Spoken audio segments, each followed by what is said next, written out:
श्री कुंज बिहारी श्री हरिदास और आप सभी का स्वागत है हमारे YouTube चैनल पर।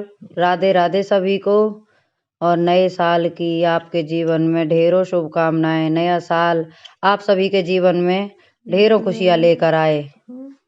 आप सभी के परिवार पर कान्हा जी की विशेष कृपा हमेशा बनी रहे। और आइए आज हम बातें करते हैं पौष महीने की पुत्रदा एकादशी के बारे में। कब है, कब इसका व्रत करना है और कब हमें व्रत का पारण करना है, ये सभी बातें बताते हैं। हेलो दोस्तों, राधे राधे। पुत्रदा एकादशी, पौष पुत्रदा एकादशी साल की पहली एकादशी है। इस एकादशी से महीने की शुरुआत काफ़ी अच्छी होने वाली है। पुत्रदा एकादशी पौष मास में आती है, इसलिए इसे पुत्रदा एकादशी के नाम से भी जाना जाता है।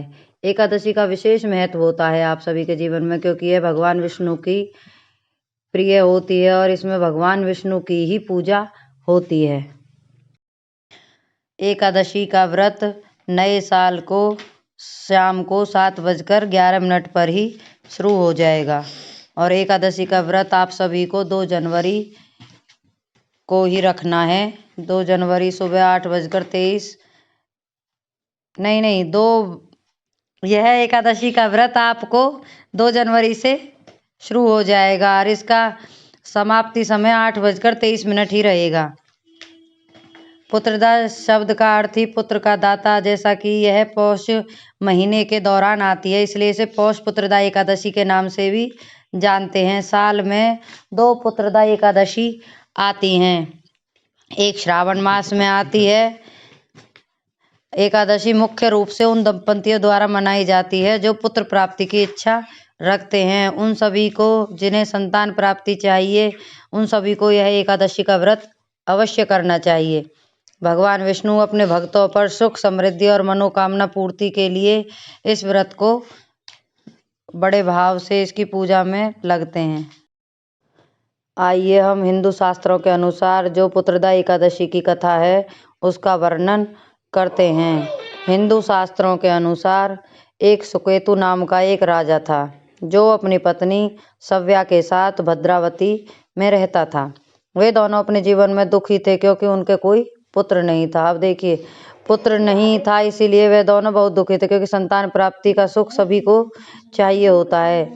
वह श्राद्ध कर्मों के बारे में सोचकर उदास थे कि उनकी मृत्यु के बाद उनके श्राद्ध कर्म कौन करेगा। इससे परेशान होकर राजा और रानी राज्य छोड़कर वन को चले गए। जंगल में इधर उधर भटकने के बाद पौष पुत्रदा एकादशी के दिन वे मानसरोवर के पास स्थित एक आश्रम में चले गए। जब वे आश्रम में पहुंचे तो ऋषियों ने उनके राज्य छोड़ने का कारण पूछा, तो उन्होंने अपनी चिंता का कारण उन्हें बताया। उन्होंने पुत्र प्राप्ति के लिए पौष पुत्रदा एकादशी का व्रत का सुझाव दिया। ऋषियों ने कहा कि अगर आप पौष पुत्रदा एकादशी का व्रत करते हैं तो आपकी मनोकामना अवश्य पूरी होगी और भगवान विष्णु की कृपा आप पर अवश्य बनी रहेगी। उनके सुझाव के बाद वे वापस फिर अपने राज्य में आ गए। फिर उन्हें कुछ संतोष मिला, इसलिए वे अपने राज्य वापस लौट आए और उन्होंने पौष पुत्रदा एकादशी के सभी अनुष्ठानों का पालन किया, उनका उपवास किया और उनका अच्छी तरह से पौष पुत्रदा एकादशी के व्रत का पालन किया और उनका संकल्प लिया कि हम इस व्रत को सच्चे मन के साथ करेंगे। और ऐसा ही हुआ। इस व्रत का सच्चे मन के साथ भगवान विष्णु की पूजा करने के बाद, भगवान विष्णु की अच्छे से पूजा करने के बाद उन्हें एक अच्छे से पुत्र की प्राप्ति हुई और उनका पौष पुत्रदा एकादशी का व्रत भी पूरा हुआ। चलिए आइए आज हम उनके व्रत के जो अनुष्ठान होते हैं, उपवास के जो कुछ नियम होते हैं, उन सब के बारे में कुछ वर्णन करते हैं। हमें एकादशी का व्रत जो उनके नियम होते हैं उनके अनुसार ही करना चाहिए। नियमों में बंध कर ही कुछ नियम ऐसे होते हैं जो उन्हें हमें अपनाने जरूरी होते हैं। पुत्रदा एकादशी का भी कुछ अपना ही एक खास महत्व होता है, इसलिए हमें भगवान विष्णु की पूजा दिल से करनी चाहिए। अगर हम भगवान विष्णु की पूजा अच्छे से उनके नियम के अनुसार स्वच्छ होकर करते हैं तो हमें भगवान विष्णु से फल की इच्छा नहीं रखनी चाहिए। हमें निष्पक्ष होकर ही उनकी पूजा करनी चाहिए, क्योंकि अगर हम कुछ मांगने के इच्छा से पूजा करते हैं तो ये गलत है। हमें सिर्फ भगवान पर ये सब छोड़ देना चाहिए।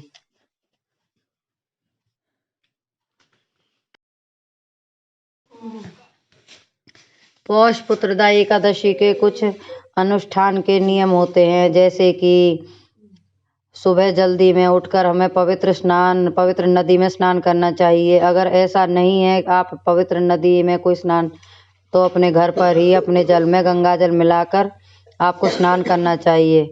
और अनुष्ठान शुरू करने से पहले अच्छे और स्वच्छ कपड़े पहनने चाहिए।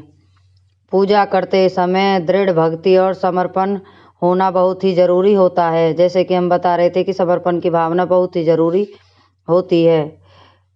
अगर भक्त भगवान विष्णु की पूजा करते हैं, संकल्प लेते हैं कि वे पूरी श्रद्धा के साथ व्रत रखेंगे और कोई पाप नहीं करेंगे, तो भगवान विष्णु की कृपा उन पर अवश्य होती है। भक्त श्री यंत्र के साथ भगवान विष्णु की मूर्ति स्थापित करते हैं, देशी घी का दिया जलाते हैं, फूल या माला और मिठाई चढ़ाते हैं, फिर अपने व्रत की शुरुआत करते हैं। देखिए, लोग भगवान विष्णु को प्रसन्न करने के लिए क्या क्या करते हैं। जैसे कि देखिए, तुलसी दल के साथ पंचामृत, दूध, दही, चीनी, बूरा, शहद और घी, ये पंचामृत में आते हैं। इन्हें हमें ठाकुर जी को जरूर चढ़ाना चाहिए। तुलसी दल तो बहुत ही जरूरी होता है भगवान जी की पूजा में। भगवान विष्णु श्री हरि की पूजा में तुलसी दल का उपयोग जरूर करना चाहिए। तुलसी दल बहुत ही मुख्य जड़ी बूटी है जो भगवान विष्णु को जरूर ही चढ़ाई जाती है। उनके बिना उनका भोग अधूरा माना जाता है। भगवान विष्णु को अगर आप तुलसी दल डालकर भोग नहीं लगाते हैं तो वह उन्हें स्वीकार नहीं करते। इसलिए हमें व्रत में ध्यान रखना चाहिए कि हमें भगवान विष्णु को तुलसी दल डालकर ही उन्हें भोग लगाना चाहिए। तुलसी दल के बिना भगवान श्री हरि की पूजा अधूरी मानी जाती है। और पंचामृत, उस दिन आप उन्हें पंचामृत से स्नान कराइए। दूध, दही, चीनी, बूरा, शहद और देसी घी, ये सब मिलाकर ठाकुर जी को पंचामृत से स्नान कराइए। माना जाता है कि बिना तुलसी दल के पूजा बिल्कुल अधूरी मानी जाती है। इसलिए आप एकादशी को तुलसी दल ना तोड़ें। अगर आप व्रत हैं या एकादशी से एक दिन पहले ही आप तुलसी दल तोड़कर अपने पास रख लीजिए, क्योंकि तुलसी जी के दल को 11 दिनों तक बासी नहीं माना जाता। इसलिए आप उन्हें पहले तोड़कर रख सकते हैं और उनकी पूजा उसी के साथ कर सकते हैं।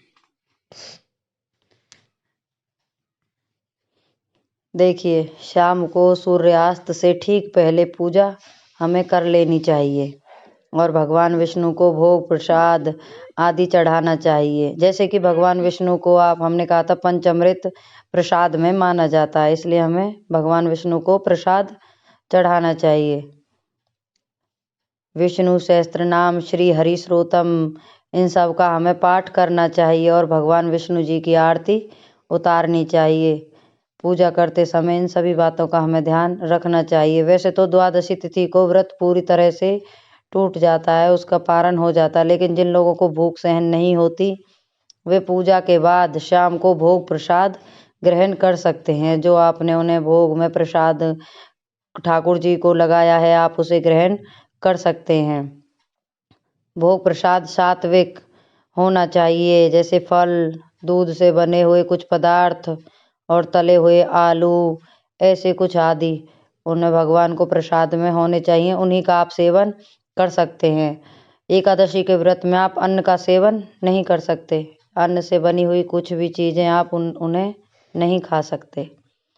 शाम को आरती करने के बाद भोग प्रसाद को परिवार के सभी सदस्यों में अवश्य बांटना चाहिए। जो भी आपने श्री हरि को, श्री विष्णु जी को भोग लगाया है, वह अपने सभी परिवार के सदस्यों में उसे बांटना चाहिए। भगवान का प्रसाद खाने से मन शांत और जीवन की सभी काम बनते हैं। भोग प्रसाद बांटने के बाद सात्विक भोजन से ही अपना व्रत तोड़ना चाहिए। द्वादशी को आपका व्रत का पारण होता है। उसी दिन आपको द्वादशी वाले दिन आपको दाल चावल की खिचड़ी भगवान के भोग के लिए अवश्य बनानी चाहिए और उसी से अपना व्रत पारण करना चाहिए। भोग प्रसाद बांटने के बाद आपको सात्विक भोजन कर ही अपना व्रत तोड़ना चाहिए। ठाकुर जी को दाल खिचड़ी बहुत पसंद होती है, इसलिए आप उनके लिए द्वादशी को जरूर बनाएं। और ये सभी थे एकादशी व्रत के नियम और कुछ अनुष्ठान के नियम जिन्हें आपको अपनाना चाहिए और अपने व्रत का पारण अच्छे से करना चाहिए। नए साल की पुत्रदा एकादशी की आप सभी को ढेरों शुभकामनाएं और ठाकुर जी की कृपा आप सभी पर हमेशा बनी रहे। ठाकुर जी हमेशा नए साल में आप सभी के लिए जीवन में खुशियां लेकर आए और आप सभी को हमारी ये पुत्रदा एकादशी की कहानी सूचना सभी अच्छी लगी हो तो हमें लाइक और सब्सक्राइब ज़रूर कीजिए। और ये मेरे दोनों लालाओं के दर्शन, मेरी सुबह की आरती पूजा, नए साल के दिन ठाकुर जी के दर्शन, आप सभी को मेरे ठाकुर जी कैसे लगते हैं, उनके श्रृंगार दर्शन कैसे लगते हैं, तो आप ये हमको ज़रूर बताइए। कमेंट में राधे राधे ज़रूर लिखिए। ठाकुर जी की कृपा आप सभी पर बनी रहे और नए साल में ठाकुर जी आप सभी के जीवन में ढेरों खुशियां लेकर आए। और ये मेरी बेटी ने आज ठाकुर जी को नए साल पर बहुत ही अच्छे से सजाया है। आज इसका बहुत मन था कि ठाकुर जी को मैं ही मम्मी अच्छे से सजाऊं और उनकी पूजा करूं। ये देखिए, आप सभी कमेंट करके ज़रूर बताइए आपको मेरे ठाकुर जी कैसे लग रहे हैं। ये मेरा कन्हैया और ये मेरा बिहारी जी, दोनों ही बहुत ही सुंदर हैं। दोनों की जोड़ी, दोनों को लाड दुलार बहुत ही सुंदर लगता है मुझे।